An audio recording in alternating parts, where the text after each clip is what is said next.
제가 지난번에 그 요한복음 4장에 대해서 예배에 대해서 말씀드릴 때 예배는 두 가지가 있다고 제가 잠시 동안 말씀을 드렸습니다. 먼저는 하나님께 공적으로 드려지는 예배이고, 두 번째는 삶을 통해 드려지는 예배입니다. 그 두 가지입니다. 먼저 하나님께 공적으로 드려지는 예배는 요한복음 4장에 있는 말씀으로 지난번에 제가 드렸던 말씀입니다.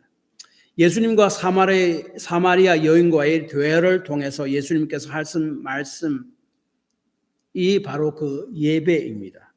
특별히 요한복음 4장 21절에 보면 이렇게 이야기합니다. 너희가 아버지께 예배할 때가 이르리라 라고 말씀하셨습니다. 너희는 여기서는 복수 대명사입니다. 예수님은 예배에 대하여 사마리아 여인 한 사람과 말씀하셨지만 그 말씀을 듣는 대상은 이제 여인뿐만 아니라 너희, 복수로 모든 믿는 사람을 향해서 펼쳐집니다. 즉 예수 믿는 모든 자가 예수님의 십자가를 믿는 믿음을 통해서 하나님께 나아가 드려지는 예배를 말하는데, 그 예배가 어떤 예배인가를 이야기합니다. 그래서 이 예수님께서 가르치신 이 예배의 핵심은, 공적으로 드리는 이 예배의 핵심은 23절과 24절에 있는 영과 진리로 드리는 예배이다라고 제가 지난주에 이미 말씀드렸고, 하나님께서는 이러한 예배를 드린 자는 찾으신다라고 23절에 말씀합니다. 그래서 오늘 좀 지난주에 보충한 설명으로, 그러면 영과 진리로 드리는 예배가 어떤 것인가를 좀 더 설명드리도록 합니다. 영으로 드리는 예배가 무엇인가? 여기서 말하는 영이라는 것은 사람의 영을 이야기하지 않습니다. 인간으로 영으로 번역도 되고, 또한 이 영이라는 것은 그 성령으로도 번역됩니다. 헬라어로 그 푸뉴마인데, 그 푸뉴마는 사람의 영으로도 번역되고 또 하나님의 성령으로도 번역이 됩니다. 인간의 영으로 번역되면은 영으로 드리는 예배라는 것은 우리가 온 마음과 진심을 다해서 드리는 예배를 이야기합니다. 우리의 진심을 담은 예배를 이야기합니다. 그런데 본문의 그 영, 푸뉴마는 하나님의 성령을 일컫습니다. 왜냐하면 요한복음에서는 그 푸뉴마를 진리의 성령이라고 14장이나 15장, 16장 계속해서 증거하기 때문에 그렇습니다. 그래서 여기서 이야기하는 영으로 드리는 예배란 하나님의 성령을 의지해서 드리는 예배를 말합니다. 우리가 찬양하고 기도하고 또 말씀을 전할 때, 그러니까 찬양과 기도와 말씀을 전하는 모든 것을 다 합해서 예배라고 하잖아요. 하나님 말씀만 예배가 아닙니다. 그때 우리가 성령을 의지해서 찬양하고 기도하고 말씀을 전하는 그것을 이야기합니다. 우리가 알다시피 예수를 믿는 자 안에는 하나님의 성령이 거하십니다. 내 속에 거하는 그 성령을 의지해서 드리는 예배를 이야기합니다. 제가 이번에 한국에 갔을 때 장례 이후에 예배에 참석했습니다. 저희 장모님이 저희 모교에 다녀줬고, 그 교회 제 모교의 집사님이었었습니다. 그리고 장례 후에 그 모교에 또 예배에 참석했었는데, 식사 후에 예배 후에 그 교회 담임 목사님과 이제 식사를 하면서 이야기했는데, 제보고 그러면 이번 수요일 날 설교를 좀 해주시면 어떻겠는가 그렇게 했습니다. 그래서 제가 수락을 했습니다. 막 가다가 수락을 했습니다. 왜냐하면은 월요일, 화요일, 그다음에 수요일이잖아요. 한 이틀밖에 없는데 제가 설교를 제가 항상 설교는 다 준비된 거 다 있지만은, 그래도 저희 모교인데 또 다시 새롭게 설교하려면 그 설교를 다시 한 번 더 에디트를 해야 되고, 또 무엇보다도 기도를 해야 됩니다. 그래서 한 이틀 동안 꼭 그 설교를 다시 한 번 더 손보고 꼭 기도했습니다. 기도하는 시간들을 가졌습니다. 편히 쉬지도 못하고 그러한 것들이 영적 에너지가 참 많이 사실은 소모됩니다. 많은 사람들이 생각하기를 목사님은 설교하기에 힘들겠다라고 이야기했는데, 그것이 힘든 것이 아니라 한번 설교를 하기 위해서 준비를 하고, 그래서 그 설교가 제대로 된 설교가 되기 위해서 성령의 역사하심이 필요합니다. 그래서 그것을 위해서 간절히 기도해야 되고, 그것을 위해서 내 영혼이 하나님 앞으로 열려 있어야 됩니다. 그래서 많은 기도가 필요한 거예요. 마찬가지로 이 영으로 드리는 예배는요, 성령을 의지함으로 드리는 예배를 이야기합니다. 예배가 군더더기 없이 말끔하게 순서대로 착착착착 진행되는 그것이 하나님이 기뻐하시고 받으시는 예배가 아니라, 그런 외형적인 예배가 아니라 내면적으로, 보기에는 군더더기가 있을지라도 중간에 예배가 진행되다가 하도 조금 멈췄다가 다시 진행되고 이런 것도 있고 또 실수도 있을지라도 내면적으로 성령을 의지하며 드리는 예배, 그것을 의미합니다. 그러므로 영으로 드리는 예배는 성령을 의지하며 드리는 예배를 말한다는 것을 기억해야 됩니다. 그 다음에 예수님이 말하는 예배는 영으로 드리는 예배뿐만 아니라 진리로 드리는 예배, 그것이 바로 진정한 예배다라고 이야기합니다. 예수님께서는 자신이 곧 진리다라고 요한복음 14장 6절에서 말씀하셨습니다. 내가 곧 길이요 진리요 생명이다. 그러므로 진리로 드려지는 예배는 예수님을 통해서 드려지는 예배인데 두 가지가 있습니다. 제가 지난번에는 한 가지만 말씀드렸다고 제가 기억되는데 사실은 제가 다시 보니까 두 가지가 있습니다. 첫째는 예수 그리스도의 십자가를 의지해서 드리는 예배고, 두 번째는 예수 그리스도의 은혜에 반응해서 하나님께 드리는 예배를 이야기합니다. 먼저 예수님의 십자가를 의지해서 드리는 예배에 대해서 한번 살펴봅시다. 21절에 아버지께 예배할 때를 예수님께서 말씀하셨고, 23절에도 영과 진리로 예배할 때를 말씀하셨습니다. 여기서 때라는 것은 호라라는 헬라어라고 제가 지난번에도 말씀드렸습니다. 이 호라, 때라는 헬라어 단어는요, 이 복음서에서, 특별히 이 요한복음에서는 예수님께서 십자가에서 죽으시는 때를 가르치는 단어입니다. 그러므로 아버지께 예배하는 때, 영과 진리로 예배하는 때, 그것은 예수님의 십자가의 죽으심을 기초하여 아버지께 드리는 예배를 말합니다. 다시 말하면 예배라는 것은 예수 그리스도의 십자가의 보혈을 믿는 믿음으로 말미암아 우리의 모든 죄가 다 용서가 됐고, 그 십자가를 통해서 하나님 앞에 나아가서 드리는 예배를 이야기합니다. 우리의 공로가 아닙니다. 나의 어떠한 자랑거리를, 나의 배경을 내세우면서 하나님께 나가는 것이 아닙니다. 오직 예수님의 십자가입니다. 주님의 십자가가 없으면 우리는 하나님께 나아갈 수 없는 존재입니다. 하나님 볼 때에 우리는 죽을 수밖에 없는 존재입니다. 그러나 예수님의 십자가를 통해서 우리의 모든 죄가 다 용서받았으므로 우리가 담대하게 하나님께 나아가 예배 드릴 수 있고 그 하나님의 영광을 볼 수 있게 되었습니다. 라는 고백으로 예배를 드리는 것입니다. 소위 열린 예배라는 것이 있습니다. 요즘에는 그런 말을 잘 안 쓰는데 수년 전까지만 해도 열린 예배가 많았죠. 시카고에 있는 윌로 크릭 커뮤니티 처치라든지 또한 릭 워렌 목사님 세틀백 처치 인 캘리포니아에 있는 그렇게 했죠.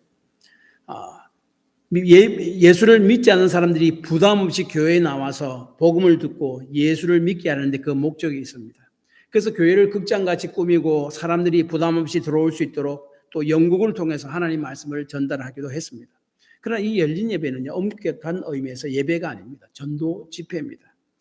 초점이 하나님이 아니라 믿지 않는 사람들에게 있기 때문에 그렇고, 예배는 예수 믿는 자가 그 하나님께 드려지는 건데, 십자가를 의지해서 믿지 않는 자가 드리는 것은 예배가 아니고 그냥 집회라고 우리가 이해하면 됩니다. 그래서 진리로 드리는 예배라는 것은 예수 그리스도의 십자가의 보혈의 공로를 의지해서 하나님께 드리는 예배입니다.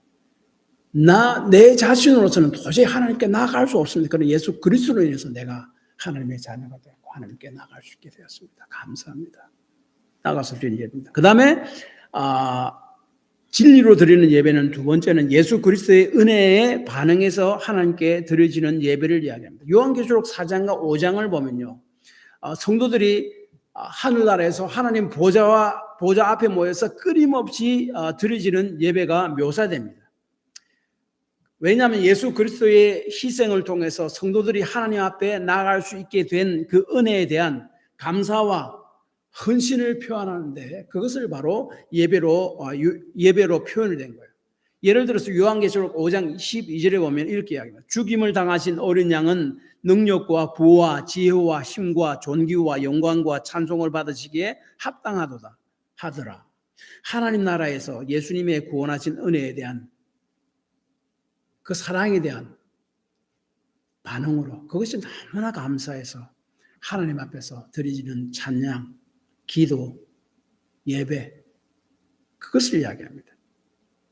천상에서는 천국에서는 그 예수 그리스도의 은혜와 사랑에 대한 그 감격이 너무나 커서 그에 대한 반응으로 하나님 앞에 계속 드리는 그런 예배가 있을 것이다 라고 이야기합니다. 이번에 제가 한국에 나가보니 저희 모교회 출신의 두 가정이 각각 한 가정은 부인이 자기 남편에게 콩팥을 주고 한 가정은 남편이 자기 부인에게 콩팥을 줬습니다. 부인이 남편에게 콩팥을 주는 것은 제 후배인데 지금 브라질 선교사로 갔다가 거기서 한인교회를 지금 목회하고 있는데 신장이 나빠서 이제 어떻게 할 수 없습니다. 그것을 이식 안 하면 죽을 처질이 있는데 부인이 검사해 보니까 부인과 딱 매치가 돼요. 그래서 부인이 콩팥이 원래 2개잖아요. 1개를 떼줬습니다. 그리고 또 한 사람은 지금 제 모교회에서 집사로 있는 그 분인데 제 후배입니다.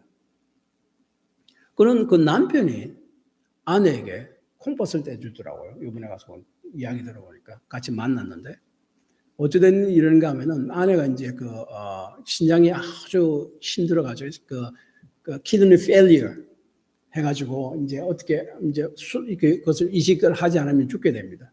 남편이 이제 자기 이제 신장 콩팥을 주려고 하는데 잘 맞지가 않습니다. 그런데 다른 어떤 한 부부가 있었는데 그때는 남편이 그 콩팥에 문제가 있고 부인이 자기 콩팥을 주려고 하는데 서로 잘 맞지 않습니다. 근데 그 부인의 콩팥이 이 집사의 부인의 콩팥과 매치가 되고 이 집사의 콩팥이 그 여자의 남편의 콩팥과 매치가 됩니다. 서로 바꿨습니다. 이식수술에서 지금까지 거의 한 10몇 년이 됐는데 거의 20년이 가까이 되는데 아직까지 강건하대요. 지금 잘이더라고요. 그때 그런 내 콩팥을 떼어주는 그 사건을 두고 신문 기자들이 와서 취재를 했대요. 세상에 이런 일이 어디 있냐. 지금 서로 부부간에 싸움하고 갈라서니 이런 일들이 비일비재한 이 시대에 자기 콩팥을 떼어주는 그런 희생적인 사랑이 어디 있냐는 거예요. 그래서 그 사람들이 그 기자들이 와가지고 취재를 하고 신문 기사에도 막 나섰대요. 사람들은 이러한 자신을 주기까지 하는 그 희생적인 사랑의 이야기를 좋아하고 그 희생적인 사랑을 베푼 이들을 찬양합니다. 마찬가지로 우리 모든 죄를 하시려고 자신을 희생하기까지 하신 예수님의 은혜와 사랑을 찬양하는 것이 너무나 마땅하지 않습니까? 그래서 계시록 4장 5장에 보면 성도들이 천국에서 하나님과 예수님을 찬양하는 예배가 나오는데 온통 그 예수님의 은혜와 사랑을 인해서 찬양하고 감사하고 기도하는 것들로 온통 가득 차 있습니다. 그 은혜가 너무나 컸어요. 그러므로 진리로 드려지는 예배란 예수님의 십자가를 믿는 믿음 위에서 드려지는 예배이고 또한 그 사랑과 은혜에 대한 반응으로 주님 앞에 드려지는 예배이다 라는 것을 기억하시기 바랍니다. 그래서 여러분은 예배 드리러 모일 때에 내가 예수님의 십자가의 보혈의 공로 은혜가 아니면 주님 앞에 도저히 나아갈 수 없는 존재인데 십자가의 공로를 통해서 주님 앞에 나아갈 수 있게 해주셔서 감사합니다. 주님의 십자가만 의지하고 주님을 예배합니다. 그 은혜와 사랑을 생각할 때 감사합니다. 그러므로 주님을 높입니다. 그런 마음으로 예배하시기 바랍니다. 하나님을 받으시는 예배예요. 그러므로 결국 성령을 의지함으로 영으로 예수 그리스도의 십자가 은혜와 사랑에 감동해서 하나님의 자녀가 된 자가 아버지 하나님께 드리는 예배가 영과 진리로 드리는 예배이고, 이렇게 예배 드리는 자를 하나님께서 찾으신다라고 23절에 이야기하고 있습니다. 이것이 바로 우리가 공적으로 드려야 하는 그 예배다라고 예수님께서 사마리아 여인에게 말씀하셨지만 동시에 예수를 믿는 모든 사람들에게 말씀하신 말씀입니다. 성경을 보면 또한 그런 공적으로 하나님 앞에 드리는 예배뿐만 아니라 삶을 통한 예배를 말씀하는데, 그것이 바로 로마서 12장 1절에서 2절에서 말씀합니다. 이번에 제가 한국 갔을 때에 한국 교회 교회 성합차들이 있잖아요. 옛날에는 봉고라 했는데 요즘에는 뭐라 하는지 모르겠어요. 성합차 있는데 그 교회 차를 가지고 성도들도 실어 나르고 이렇게 합니다.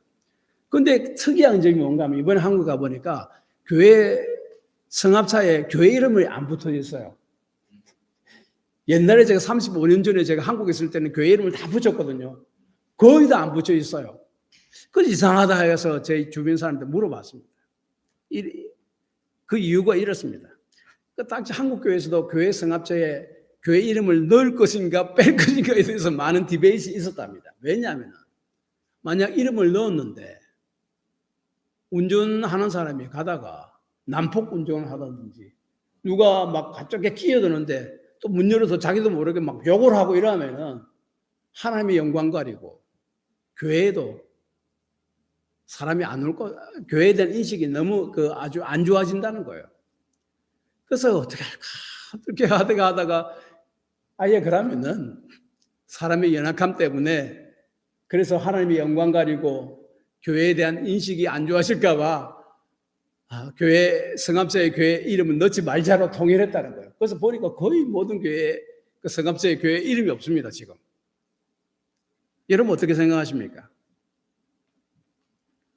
맞다고 생각하십니까? 안 맞다고 생각하십니까? 이에 대한 답변을 주는 것이 제로 오늘 로마서 12장 1절 말씀이라고 저는 생각합니다. 그리스도인들은 이 세상에서 자신의 일상을 삶을 통해서 거룩한 제사를 드리는 제사장의 삶을 살아야 된다라고 말씀하는 것이 로마서 12장 1절 2절 말씀입니다. 그래서 12장 1절에 너희 몸을 하나님이 기뻐하시는 거룩한 산 제물로 드리라. 이는 너희가 드릴 영적 예배니라 라고 말씀합니다. 구약에서 하나님께 제사, 예배를 드리기 위해서 필요한 것들이 뭔가 하면은 제사의 대상, 예배의 대상입니다. 하나님입니다. 그렇죠? 그 다음에 제사장이 필요했습니다. 그 다음에 제물이 필요했습니다. 신약에서도 하나님께 예배를 드리기 위해서 필요한 것이 똑같은 세 가지입니다. 제사의 대상, 예배의 대상은 하나님입니다. 제사장은 오늘날 신약시대는 그리스도인입니다. 성경은 우리 그리스도인들을 제사장이라고 베드로전서 2장 9절에 말씀합니다. 그 다음에 제물은 그리스도인의 일상의 삶이다라고 로마서 12장 1절은 이야기합니다. 즉 우리 몸을 하나님이 기뻐하시는 거룩한 산 제사로 드리라. 그러니까 여기서 이야기하는 것은 우리 일상의 삶을 통해서 하나님이 드리는 예배도 예배다. 공적 예배뿐만 아니라 그것은 일상의 삶을 통해서 하나님께 예배 대상 드리는 것이고, 그 다음에 제사장이 필요한 건데 예수 믿는 우리가 바로 하나님의 제사장으로서 삶을 살아가고 일상의 삶을 통해서 드리는 것이 그것이 바로 제물이다라고 이야기하는 것입니다. 그것이 바로 영적인 예배다라고 이야기하는데 여기서 영적 예배란 진정한 예배를 이야기합니다.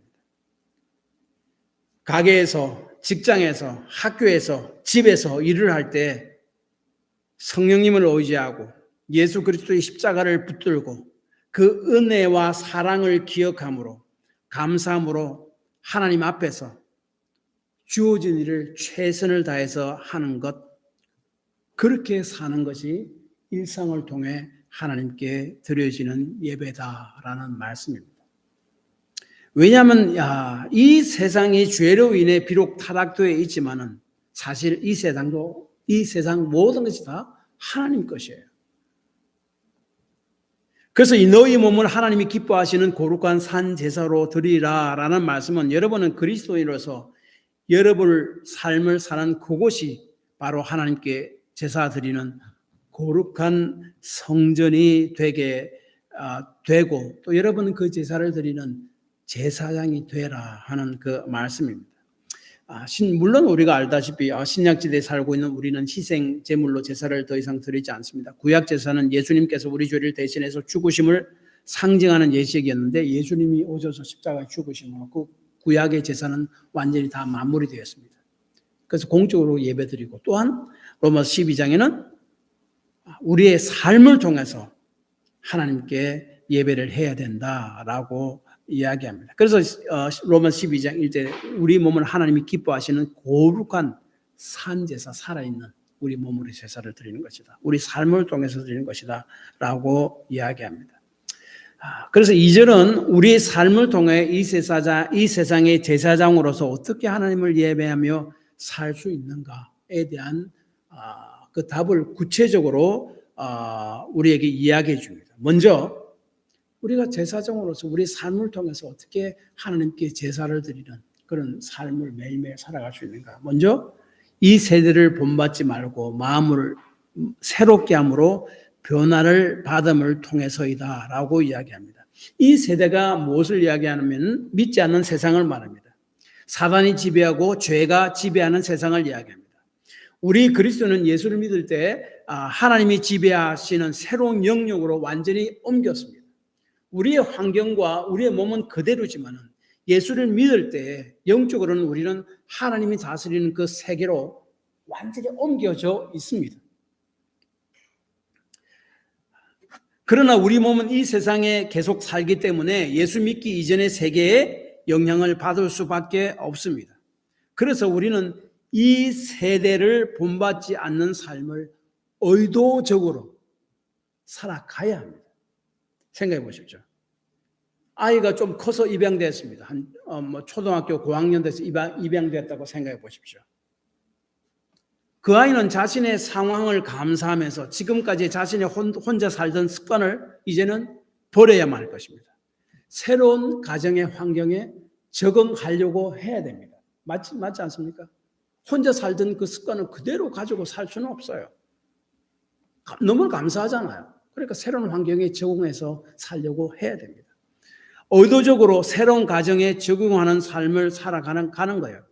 우리 그리스도인의 삶도 마찬가지입니다. 하나님의 자녀로 입양이 되었습니다. 법적으로 분명히 하나님의 자녀가 되었습니다. 자녀입니다. 그러나 옛 습관들, 가치관들이 아직 남아 있습니다. 우리 주위에 세상의 가치관들, 생각들을 우리 속에 자꾸 주입해 놓고 그렇게 따라가도록 우리를 만듭니다. 그리스도인이 된 사람들은 이제부터 이 옛 습관과 가치관을 새로운 습관과 가치관을 따라 사는 그런 전환이 필요하다는 말입니다. 그 다음에 또한 이 세대를 본받지 않는 삶이란 이 세상의 가치관을 따르는 삶이 아니라 성경의 가치관을 따르는 삶을 의미합니다. 그래서 이 세상을 보는 관점이요, 예수 믿기 이전과 달라야 합니다. 제가 예수를 바로 믿고 나중에 하나님부터 내가 너는 이렇게 주의 길을 평생 걸어가라 하는 그런 제가 사명을 받고 나서, 그리고 제가 그 소원을 하고 나서 제 주위를 쫙 보는데 보는 눈들이 완전히 다릅니다. 모든 것을 제가 목회와 다 연관시켜서 보게 되더라고요. 다릅니다. 여러분 비즈니스 하면요, 우리 그 헤어스타일리스트들은요, 모든 것을 거기와 연관돼서 다 합니다. 저 사람 뭘 보겠습니까? 머리를 먼저 보죠. 구두 만드는 사람 뭘 먼저 보겠습니까? 구두를 먼저 봅니다. 관점들이 완전히 새롭게 됩니다. 우리 그리스도인들도 마찬가지입니다. 이 세상의 생각과 가치관을 계속 가지고 있는 것이 아니라 그 관점이 예수 믿기 이전과 달라야 합니다. 그래서 예수 믿고 난 이후에도 자신의 삶에 대한 가치관, 생각들이 하나도 바뀌지 않았다면 다시 회개하고 예수님을 영접 다시 해야 됩니다. 그렇게 될 수가 없습니다. 어떻게 우리의 습관과 가치관을 바꿀 수 있습니까? 2절을 보면은 그 가치관을 바꾸는 문제는 마음을 새롭게 함으로 변화를 받음으로 가능하다고 말씀합니다. 마음은 우리의 모든 행동을 통제하고 주관하는 중심 부분입니다. 오래전에 이런 말을 많이 썼습니다. 필이 꽂힌다. 한국 사람들 그냥 흔한 말로 그렇게 많이 썼습니다. 갑자기 초콜릿 케이크 먹고 싶다 하는 것을 초콜릿 케이크에 필이 꽂힌다. 뭐 그런 이야기를 많이 합니다. 그렇게 하면 어떻게 합니까? 그 초콜릿 케이크를 사러 베이커리에 가게 되죠. 마음이 움직였다는 말입니다. 마음이 움직이면 행동으로 옮깁니다. 마음이 움직이려면 먼저 지식이 있어야 됩니다. 그 초콜릿 케이크가 어떤 것인가? 그리고 그 초콜릿 케이크에 대한 그 맛에 대한 지식이 있어야 됩니다. 정말로 맛있는 것이다. 그 지식에 의해서 먹고 싶다 하는 마음이 생겨나고 결국은 행동으로 옮겨서 베이커리에 가서 그것을 사게 되는 행동으로 이어집니다. 어떠한 것에 대한 지식이 없고 감동을 받지 않는다면 우리는 움직이지 않습니다. 삶이 변화되지 않습니다. 우리의 마음이 변화되기 위해서 제일 먼저 필요한 것이 하나님의 말씀이라는 지식이 있어야 됩니다. 그 말씀을 듣고 읽고 공부할 때 성령께서 역사하셔서 감동을 주십니다. 그때 비로소 우리는 그 말씀을 행동으로 점점 옮기게 되고 우리가 변화를 받게 됩니다. 누가복음 19장의 삭개를 보십시오. 그는 남이 무엇이라고 손가락질을 하든지 말든지 남의 등을 쳐먹고 돈을 걸고 모아야 되는 그런 아주 욕심꾸러기 사람이었습니다. 그의 인생의 목표는 돈을 모으는 곳이었습니다. 세리였습니다. 그가 예수님을 만난 후에 예수님께 이런 이야기했습니다. 지금까지 내가 남의 것을 토색한 것이 있으면 4배나 갚겠고 자신의 재물 절반을 가난한 자들에게 나누어 주겠다라고 말했습니다. 그것이 다 다른 사람들을 등쳐먹고 모은 재산이기 때문에 그렇습니다. 주님의 말씀을 듣고 성령의 역사로 그 마음이 감동되었고 그래서 잘못된 것을 회개하고 돌이키는 행동으로 나타났습니다. 변화가 되었습니다. 그래서 여기서 말씀하는 것은 말씀을 통한 성령의 감동입니다. 우리는 감동을 받지만 행동으로 옮기지 않을 수 있습니다. 말씀을 통한 성령의 역사가 없으면 그렇습니다. 옛날 어떤 아주 귀 부인이 영국을 관람하려고 자기 마부를 데리고 마차를 타고 갔습니다. 몇 시간 동안 그 귀 부인이 영국을 구경하러 극장 안으로 들어갈 때에 같이 데리고 온 마부는 그 엄청난 추운 그 바깥에 그대로 세워놨습니다. 그래 몇 시간 동안 연극을 관람을 했는데 그 연극에 대한 내용이 가난한 자에 대한 연극이었습니다. 그래서 그 가난한 자에 대한 연극을 보고 그 귀 부인은 감동을 받아서 눈물을 펑펑 흘리면서 남았습니다. 그런데 밖에는 자신의 마부가 추워서 떨며 거의 죽을 뻔한 그것은 신경을 쓰지 않았습니다.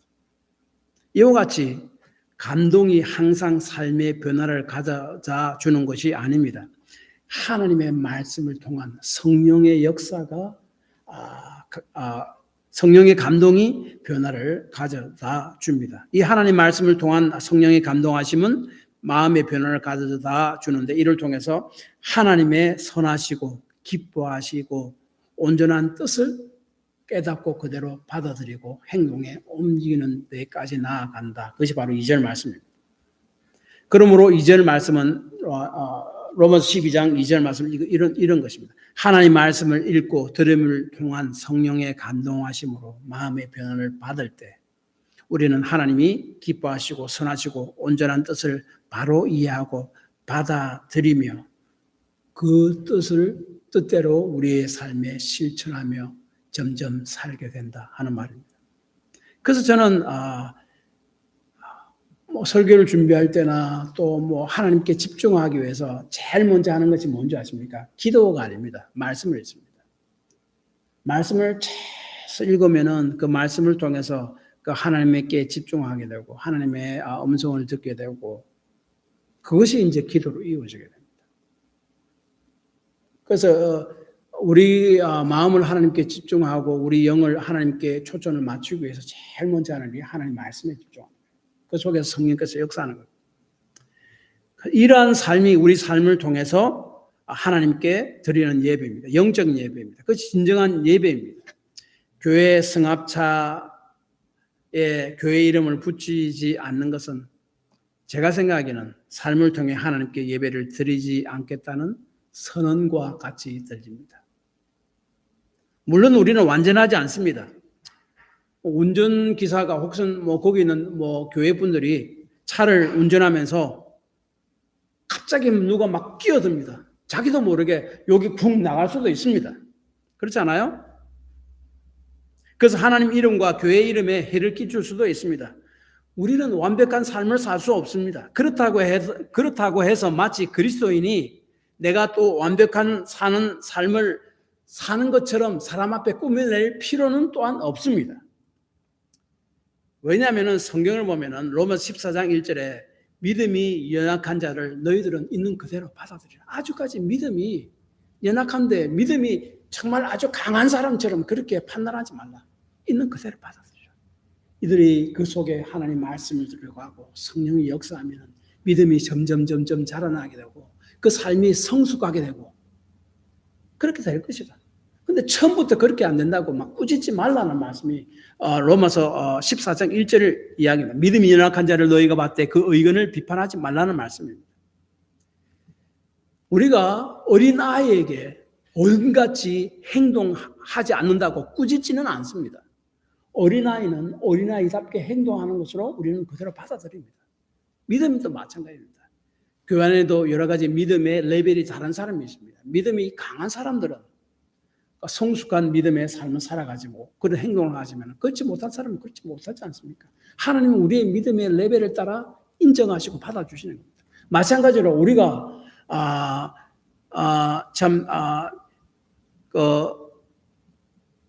삶을 살 때 내가 정말로 완벽한 삶을 살지 못해서 하나님의 이름을 욕되게 하고 교회에 좋지 않은 인상을 줄까봐 막 아닌 척하고 사는 것도 참 문제입니다. 그게 아닙니다.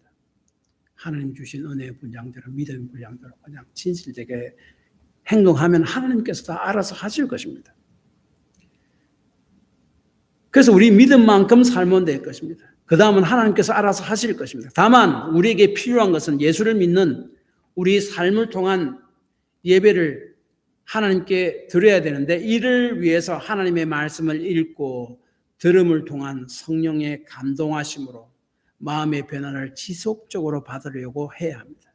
그때 점점 우리는 조금씩 하나님이 기뻐하시고 선하시고 온전한 뜻을 이해하게 되고 받아들이게 되고 우리 믿음도 자라나게 되고 우리의 삶에서 하나님의 영광을 나타내는 삶을 점점 살아나게 될 것입니다. 저는 그때까지 하나님께서 우리의 연약함도 그대로 받아준다고 생각합니다. 이것을 가르치며 교회 차에 교회 이름을 넣고 다녀야 한다고 생각합니다. 맞지 않습니까? 결국 말씀을 통한 성령의 감동하심에 민감한 삶을 살도록 기도해야 합니다. 우리가 일상의 삶을 사는 그곳을 거룩한 성전으로 만들려고 해야 됩니다. 비록 때때로 우리가 넘어질지라도 하나님께서는 이러한 우리의 연약함도 넘어짐의 삶도 연약한 그대로 받아주실 것입니다. 단 그때에도 지속적으로 하나님의 말씀을 통한 성령님의 감동하심을 받으려고 애쓰는 그런 자에게 하나님께서 그렇게 하실 것입니다. 그래서 삶을 통해 드려지는 예배의 삶의 핵심은 이것입니다. 여러분의 일상을 말씀을 의지하고 성령에 민감한 삶으로 일상이 거룩한 성전이 되는 삶을 살아가도록 하라 하는 말씀입니다. 이것이 삶을 통해 하나님께 드려지는 영적 예배라는 것을 꼭 기억하시기 바랍니다. 기도합시다.